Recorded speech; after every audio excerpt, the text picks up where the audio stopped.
Alright, welcome back to the channel. On this episode, we're going to tackle step 3 and try to get this car to turn over by itself. But first, there's several things we've got to do. Many of you have commented, and I sure do appreciate it. Some of the comments were about the crossover pipe. Originally, this car was clearly a single exhaust unit that someone had hacked off and converted into dual exhaust. Others of you have said, hey, before I turn that key, you might need to consider pulling the valve covers off and checking those rockers and making sure nothing's stuck there because you could bend a push rod. Really appreciate that advice. We're going to try that today. Many others of you have said, hey, check the series of VIN numbers on the door plate. See if this vehicle is a 272 or a 292. It's definitely a Y block. Could it be a 312? One of you kind folks have mentioned the 312 didn't come out by 1956. This one is a 272. Thank you for all the comments. We sure do appreciate it. Now, for this episode, to be frank with you, we need to move this car forward, but I'm feeling terrible, like food poisoning terrible. I've got help today. Laura and Chrissy are going to join me, and we're going to get after this car. So let's get to it. One of the first things we've got to do is take these valve covers off, check the rockers, and make sure that they're all freed up so that when we hit the key, we don't have something stuck that eventually bends the weakest link in the chain, which will be those push rods. So let's get our parts out of here from the last episode. Keeping those together. What is that? Is that a balloon sitting there on the engine? Yeah, I think we should probably clean that up. What? This is a balloon? Oh my. That's exactly what that is. Ew! I don't know, for some reason that disturbs me. I know, right? So let's go ahead and start taking these valve covers off. I don't know if it's important to suck up all the mouse poops, but I'm starting to think it might be. Yeah. Chrissy, Yes. This is going to fall in the valve train. Yes. Would you grab the vacuum?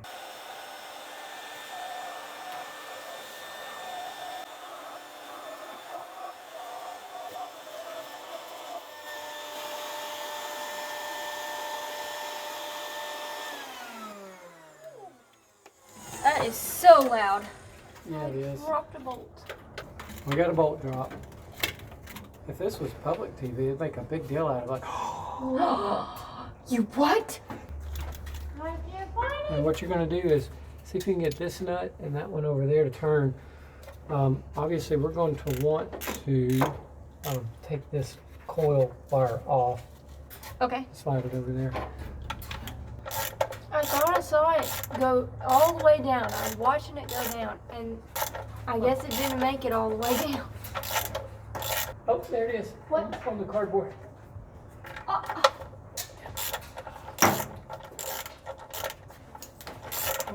Whoop. Are they turning pretty There it easily? is. Yeah. Alright, you said this needs to be moved? I feel like I can get around it. However you, well, it's going to be in the way, I think, regardless. Just pull it out, just straight out. What? Twist and pull. Oh. Yeah, it's the coil wire. The way these old ones, that's one coil, fires up everything. Yeah. Isn't that interesting how that nut is shaped? It's concave like a lug nut. It's special just for this. Yeah. Okay, so let's start with the driver's side first. Well, maybe we could Pry tool. There you go. just kind of. Is that the right angle? Actually, no, I need your stool. Oh, okay. I don't know how to do it. That looks like a tool that'll break.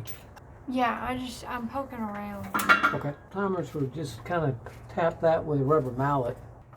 Yeah, this is the code hanger. I want to get something and then be able to get a hammer in here and like tap up, but I don't see that happening. It's got a little bit of a lip though. Yeah. I wonder if it has something to do with this. Oh, of course. That washer's still in there. Wow. That washer's hanging on tighter than the bolts. We may need to use the mouse milk. Thought it was going to fly up, but I'm not so sure. Is that not metal? No, look at it. Look at it. Wow. It punctures. Look at the bottom of it. See how it's made? That's sweet. That is cool. That's so it wouldn't leak. One comment that we received was that these motors were just good, tough motors, but were guaranteed to leak oil. So I gotta be honest. I don't know why at this point of the stage in the motor, other than just for kicks and giggles, why we wouldn't just replace the motor with, you know, something newer or more dependable. Well, newer and more dependable are nice. I think that the idea is. Oh, look, it broke. It broke. Yeah. I think the idea is to keep originality together as much as possible, if possible. There it goes. Yeah. Moment of truth here. I'll be jiggered. That actually looks really good. That looks a lot cleaner than I was expecting. Wait a minute. Look at the inside of that. Yeah. Something's been rubbing terribly. Yeah. Uh-oh. Something's hitting it. There's something wrong right here. I had to make a heck of a racket. So it's going to line It's up bent. to this. The push rod's bent? See that? Dadgummit. Yeah, they both look like they could be. This one looks like And it they're could be they're not big. usually something you can tell visually. I think you got to kind of lay them in a flat surface or something. So this is an indicator of a problem. And you know what? The other thing is that looks like pretty fresh bend. Do you think that happened when you turned it? It might have happened when I turned it. I don't know. If you know, please put it in the comments below. Can a guy bend push rods by turning the crank pulley? If so, I may just have done that. We need to mark which ones based on the pan. It's going to be this one, and this one. Well, we don't see a bunch of sludge. That's good news. Bent push rods, we're almost guaranteed that may not even crank. Because that would equate to a dead cylinder. And that looks like at least 2 dead cylinders on this side. That one looks bent, this one looks bent, and this one looks bent, like very visually. It's going to be here and here, at least where the markings are. It's these 3. Yeah, those 3, and this one's the worst as far as digging into the valve cover. Which may be, if you remember when I first turned it, I had some parts I thought, oh, that's a little stiff. So what we were going to do next is pull this valve train off right here, here, and there, and then make sure everything pivots. Every one of these has got to be able to pivot. So you think it's these 3? I do. Okay. Those are the 3 that made their mark on the pan. Starting here? Or starting here? Right there. Okay. This is obviously discouraging news. So the thing we were looking to avoid, we have already done to it. Let's pull the other side and then we can spin it around at the crank pulley again and see what's happening. Do you like my molded heater hose? This hose used to be red.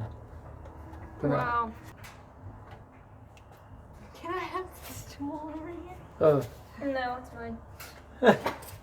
Thank you. It doesn't even look like there's enough room for a cover to fit over that, does it? When you No. look at that cover and then when you look at this, it looks taller. But it's not. That's probably because this is what protrudes to mount to. I don't recognize that screwdriver. Kind of found it lying around is kind of my new favorite.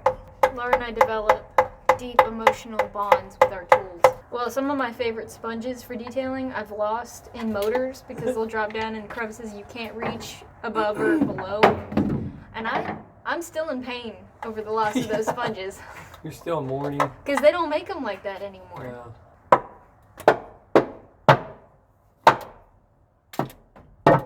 Oh, there it goes.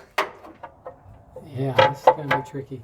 We're going to need to undo this collar and push that coil back towards the linkage, I believe.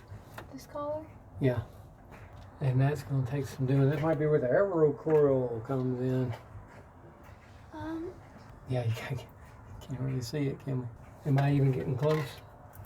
Oh, here I've got a visual on it. Okay, I've got no visual on that. Whew. Did that go far enough? Yeah, I don't know yet. Thank you.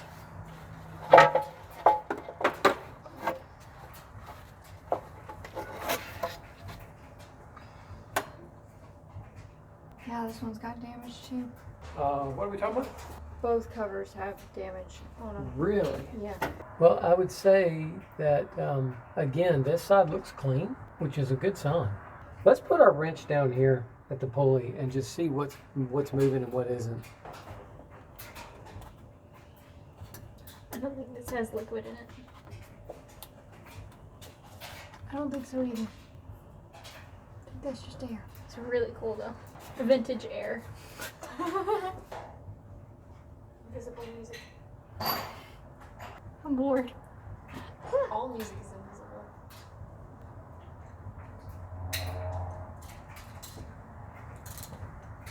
What in the world? It's too late in the day to be pulling stuff like that. Man, the guy just lose his glove. Well, I was gonna say, I if lose my were- gloves all the time. If I were the director of a reality TV show, I'd be like, okay, Dad, I need you to have a meltdown about your missing glove. Yeah. A missing socket. I do not particularly want to run my knuckles around that radiator. I'm Yeah. gonna find my glove. Okay, that's a sound. That's good. Yeah, I'm not Do you want me to try? feeling good enough for this. Stop. You're determined to tear up my shirt. Let me get A towel or something? Yeah. You want microfiber cloth? Yeah, well, do that because it'll open your arms up, Jack. Yeah. So you just want to hold that, yeah. And I'm thinking this one here's just not moving at all. I've seen it move earlier. It's like they take turns. They do take turns because you got one side's exhaust valve and one side's intake valve. Oh. That's why you gotta hold that. Yeah, I'm holding it. Okay. So these are perfectly timed. I see your point. Yeah, this one just hasn't got the chance to move yet. There it goes. There it goes. We gotta Aerokroil these while we're standing here. But now this is not that difficult, y'all. We get the push rods here and we take this is a one piece. It'll come up and you just slide new push rods back in there. Are cylinders easier to work on these trucks than they are on like the trucks that I work on? This isn't a truck. Oh, okay. Vehicular motors, Or is it easier to work on? the cylinders, because like when you're dealing with a Ford and a Ford cylinder and a possibly downed rod, it was like, that's a big deal. Well, And now, the Jeeps yeah, I too. mean, any engine with a bad rod, this is a rebuilt or remanufactured motor. I mean, you got to replace it. Uh-huh. It won't work. Yeah. And this one's no different. If the rod's bad, then But are the rods like just like the way you're talking about it's like it's just replaceable, like you just Oh. swap it out? yeah. I'm sorry. Piston rod is the main thrust up and down of the piston. This is push rod. I don't know the answer to that. On the newer technology, many of them probably don't use push rods. Well, this is your main fuel line coming in from the tank. We want to Okay. disconnect that. And then I think to be safe, we'll go ahead and disconnect this and separate these so nothing goes to the carburetor. You know, people have pointed out to me that that is not an alternator, but actually a generator. And frankly, I did not know the difference. I've only grown up around alternators, so We just did this the hard way. Okay. what's news? Definitely not new for me. Oh yeah. Basically isolating the fuel pump so that as the mechanical pump pumps, it's just taking in air and pushing out air. You know, in actual use, those hoses will be getting replaced. You guys gonna snip? Yep. Okay. Too much time being I spent. like that. Yeah. I wish I'd snipped them first. I probably should have said that, but you know, just trying to be a little more diplomatic about the whole thing. Why don't you give him some trouble? Hit it in the middle so it'd be easier to grab. Clear prop. All right, so we disconnected our fuel both to the pump and after the pump. We had nothing in this filter, hoping nothing really sat in the bowl of that carburetor. It's possible that it did. That's not our goal today. Our goal is to see if we could throw a battery in there, put the juice to it, not cause a fire, and watch the push rods. So let's fix this electrical snip. Speaking of snips, I sniped over here. Let's free her up. I did the dim wit snip. Oh goodness, look at that. You have the cable cleaners and junk here, don't you? Hot water is more effective and it's very hot from the sink. Mr. Jeff told me that hot water is more effective, and I have found that statement to be true. Well, for those of you watching this video, she's saying that this product here, the CRC Battery Cleaner with Acid Indicator, is no more effective than hot water. It's less effective than hot water. I'm not sure how hot water is going to compare to the battery terminal protector. No, you gotta use that. Okay, That Laura has spoken. water isn't gonna protect. That protector does that's a different thing. Okay. With the battery cleaner, Okay. it cleans better than whoever told you Coke worked. Coca-Cola works. It's in their brain. It's in their mind. There you go. There you go. Fixed. All right, I don't know if the camera crew can see that gaudy thing, but there it is. Well, you can't hot water after I do this. Plus, Yes, I can. Think of the mess it'll It'll be make. just as effective. You gotta have a Rubbermaid tub. No. I'm doing great here. Mostly. I can clear that away in 2 seconds. I can too. Give me your favorite green screwdriver. That's cheating. It's You're not. cheating. I'm not cheating. I'm making a choice. Whose car is it? I'm going to film me doing the. Oh, okay. Doing the Are you cars going out. full Project Farm on us? Okay, well, if you're going to be like Project Farm, you're going to have to get your science There we together. go. Because that guy ain't joking at Project Farm now. All right, look, here. Take a good quick look at it. She's taking it away. I'm gonna throw it in the trash can. No. You can't find it. I'll use it on the tractors. Would tractors Yeah. fall under our channel, do you think? Maybe. We got tractor and lawnmower maintenance coming up. Tell us in the comments if that interests you. What's our oldest tractor? 58 Ford Power Master, 4-cylinder gas, and it was You put way too much. upgraded to an alternator. I wonder if that's how I got this whole thing in my head that this was a 6-volt, because that's a 58 model, and I'm pretty sure it had to be rewired and was upgraded with an alternator. Okay. Oh, are you coming with the battery? Yeah. Wow. I'm going for it. She's coming in. All right. What's it sitting on down here? Some of the tray. All right. Rust. Folks, we've got a battery tray rebuild happening over here. That is ridiculous. Eventually. Yeah. Now, what we're looking for, if I've paid attention to Derek at Vice Grip Garage, is he will put a battery in and see about a fire test first. If wiring is bad somewhere, it'll start to smoke, sizzle, cause problems, We need a fire which extinguisher. could start a fire. So we're going to look for that, listen for that. Then we're going to, we've disconnected our coil, we got no fire. Disconnected our fuel, we got no fuel. We're going to hit the key and watch these rockers move around and see how well this motor spins under the starter. That's assuming that the starter works. You ready? Y'all know that whole disclaimer about don't try this at home? But in the shop, you're fine. Well, I just give that a little whack there. All right, are y'all hearing anything? No. See anything? That light didn't come on. Oh, y'all can't see this, but we got lightage. The cabin light works. Okay, folks. Who wants to turn the key? I guess I will. I don't have a key. Where's the key? The key's in it. Keys in it. I'm scared. Do I have to push in anything? No, I think it's just, wait, put it in park. Okay. Oh, is the light came on? Any minute now. Oh, I don't hear anything. Bring the thunder. that's it. That's the thunder. There's We are no not thunder. thundering.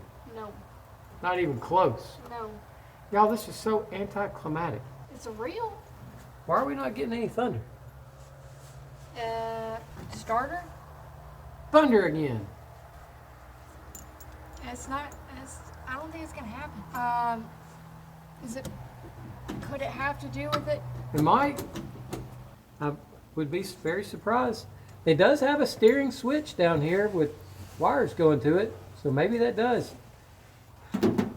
Well, under here it looks like nothing's happening. I Guess why? recognize that. Because nothing's happening. All right, let's try. Let's see what you got going on. All right, so your oil generator light's on. All right, let's see it turn again. You got on to crank, on to ignition. What's happening? I just hear a buzzing noise. That's the first time I've heard that noise. We have lights. We lose everything there. You lost everything there. Do we just not have a good battery, maybe? Oh, look. It just went weak. I wonder if it's the battery.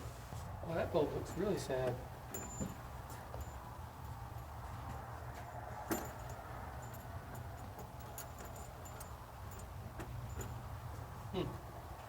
Well, it has a steel me junction.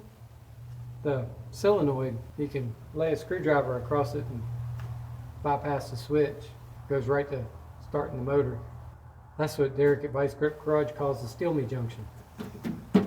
I think that's called the don't try this at home junction.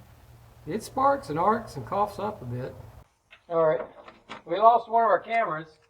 Well, these wires were unhooked, so I'll put them back on.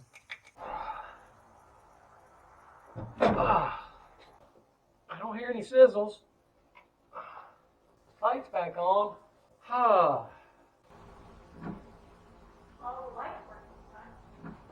Let's see what you got. Headlights. You got blinkers? I don't see blinkers. How about parking lights? I saw a blinker.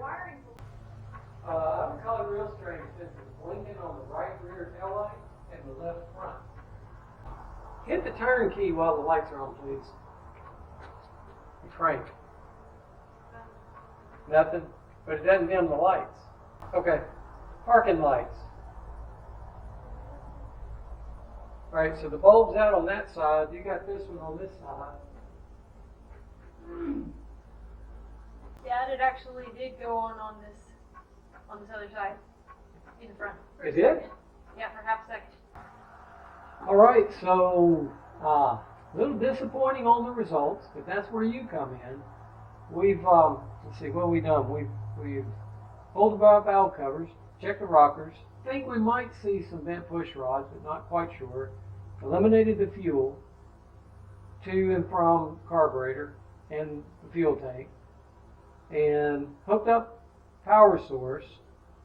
Tested power to make sure we're not burning down the car. It's had a lot of nice and rat activity. When Laura turns the key, it doesn't even try to bark off. It doesn't spin. Yeah, sometimes you can put a little power to a starter, and if it's locked up, you'll hear it click. We're not hearing anything. So what do you think? Please put down there in the comments what we should do next to get this thing to roll. I can tell you this, the wires don't look chewed around the solenoid. We'll show you some shots of that. The wire is connected to the starter. This car did run and drive, pulled right into Dad's shop and sat for a long time. So I'm baffled at the moment.